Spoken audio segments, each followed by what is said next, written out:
ॐ गं गणपतये नमः। ॐ गुरुभ्यो नमः। ॐ सरस्वतीदेव्यो नमः। ॐ नमो भगवते वासुदेवाय। हरे राम राम राम हरे हरे, हरे कृष्ण कृष्ण कृष्ण हरे हरे।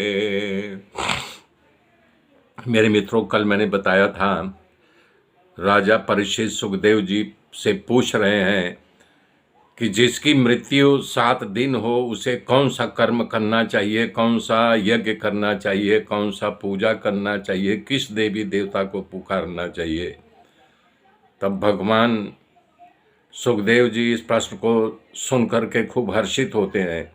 वो कहते हैं, अगर तुमने पूछा होता कि हमारी मृत्यु 7 दिन में होने वाली है तो मैं क्या करूं, आपने पूछा है जिसकी मृत्यु, ये सार्वजनिक प्रश्न हो गया, सबके लिए हो गया। तो बता रहे हैं दूसरा अधकन का साधन है।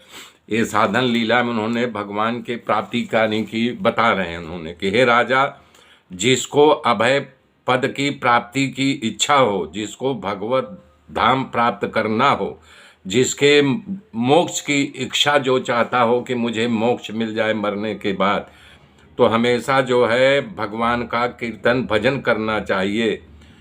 सब महात्माओं के सामने सुखदेव जी खुलासा कर रहे हैं कि एक एक शब्द सब ध्यान से सुन रहे हैं। जितने संत ऋषि महर्षि सब बैठे हुए हैं, सुखदेव जी के वचनों को आत्मसात कर रहे हैं, बड़े ध्यान से सुन रहे हैं कि भागवत की कथा का श्रवण कीर्तन मानव के जीव को अभय पद देता है। बाकी कोई साधन नहीं है कि जो अभय पद की प्राप्ति करा दे और ये गारंटी दे। सुखदेव जी आगे कहा कि हे राजा, बड़े बड़े योगी जन जो निर्गुण स्वरूप वाले हैं, सगुण को नहीं मानते हैं, वो संसार के विधि विधान नियमों से पार जा चुके हैं, फिर भी भगवान की लीला की कथा का श्रवण कीर्तन और मनन करते हैं। सुखदेव जी ने जाहिरात किया, 7 दिन में मुक्ति के लिए मात्र यही साधन है। इदम भागवतम नाम पुराणम ब्रह्म संहितम। बोल रहे हैं ये भागवत पुराण ब्रह्म संहित, ब्रह्म जैसा है। अधीतवा मर ही गए थे। गोपियां भगवान की कथा को अमृत कह रही हैं क्योंकि अमृत देवताओं का पेय है और गोपियों को इसमें रस नहीं है, क्योंकि अमृत अमृत देता है, अभय नहीं, अमृत भोग देता है। कृष्ण अमृत के साथ हम लोगों का कुछ लेना देना नहीं। कृष्ण से कह रही हैं गोपियाँ कि हमें आपकी कथा से मतलब है। गोपियाँ कह रही, कृष्ण आपके विरह में हमारे प्राण निकलने ही वाले थे, तभी आपकी कथा हमारे कानों में पड़ी, हम लोग जी गए। सुखदेव जी ने कथा का शुरुआत करने से 3 परिचय दिया है। पहले भागवत का परिचय, दूसरा अपने गुरु और पिता का परिचय, तीसरा खुद अपना परिचय दिए हैं। सुखदेव जी कह रहे हैं, इतम भागवतम नाम पुराणम ब्रह्म संहितम।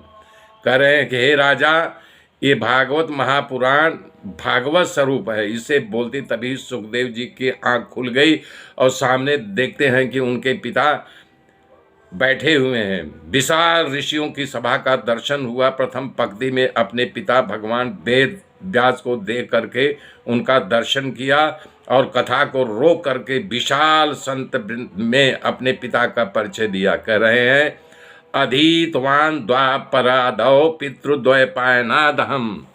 कह रहे हैं कि ये जो कथा मुझे मिली हुई है, ये हमारे पिता जो सामने बैठे उनको दिखाते हैं। इनके द्वारा व्यास जी को दिखा करके द्वैपायन व्यास जी के पास से ये कथा का मैंने सुना है। ये कह रहे हैं कि अपने पिता रूपी गुरु का परिचय कराया। ये ज्ञान भागवत कथा यहाँ से मिली, इसका रहस्य भी लोगों के सामने उजागर किया। तो फिर सुखदेव जी ने अपना परिचय दिया कि हमारी निष्ठा भी निर्गुण में ही है। मैं समझना कि मैं निर्गुण को मानना, मैं निर्गुण में ही हूँ, लेकिन ये भगवान कृष्ण की कथा सुनते ही हमारे यानी कि ये कथा से प्रीति हो गई, जो मैं आप लोगों के सामने बैठ करके कथा का सागुण रूप से मानने वाला हो गया हूँ। और जबकि मैं निर्गुण, बार बार कर मैं निर्गुण का उपासक हूँ, लेकिन कृष्ण की कथा हमारे हृदय को अपनी ओर आकर्षित कर लिया है, खींच लिया है। मेरे मित्रों, आगे की गाथा कल जोड़ूंगा, तब तक के लिए नमन नमन नमन।